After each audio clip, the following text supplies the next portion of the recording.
গত 24 ফেব্রুয়ারি 2026 তারিখ মঙ্গলবার বিকাল 4টায় কক্সবাজারের মহেশখালী থানাধীন সোনাদিয়া চর সংলগ্ন এলাকায় এফবি মায়ের দোয়া 3 নামক একটি ফিশিং বোট ডাকাতির কবলে পড়ে।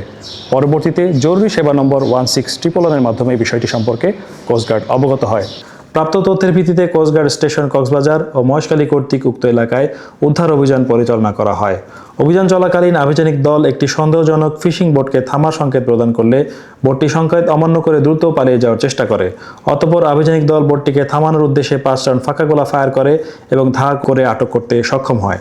পরবর্তীতে বোটটিতে তল্লাশি চালিয়ে 3টি দেশীয় আগ্নেয়াস্ত্র, 4 রাউন্ড তাজা কার্তুজ ও 6টি দেশীয় অস্ত্রসহ কুখ্যাত ডাকাত জাহাঙ্গীর বাহিনী প্রধান জাহাঙ্গীর ও তার সহযোগীকে আটক করা হয়।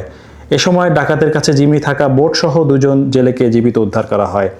আটককৃত ডাকাতদের তথ্যের ভিত্তিতে কক্সবাজারের লাবণী পয়েন্টে আরও একটি বিশেষ অভিযান পরিচালনা করে জাহাঙ্গীর বাহিনীর অন্য 4 ডাকাত সদস্যকে আটক করে ও জিম্মি থাকা আরও 2 জন জেলেকে উদ্ধার করা হয়।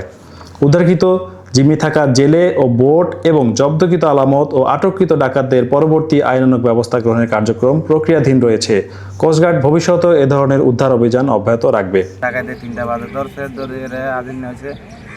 আমরা কোম্পানির জানানোর পরে কোম্পানি কোস্টগার্ডকে জানাইয়া কোস্টগার্ডকে আমাকে উদ্ধার করছে। আমাদের জেলে বাইরে যখন সাগরে মাছ ফিশিং করতে যায় তখন বিপদের মধ্যে পড়ে যায়, জলদস্যুদের কবলে পড়ে যায়।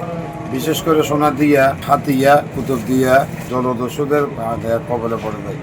এর মধ্যে বাংলাদেশ কোস্টগার্ড বিশেষভাবে এরা যতটুকু পারে চেষ্টা করে এই যে জলদস্যুদের দমন করার জন্য, কিন্তু এদের যে জনসংখ্যা এবং এই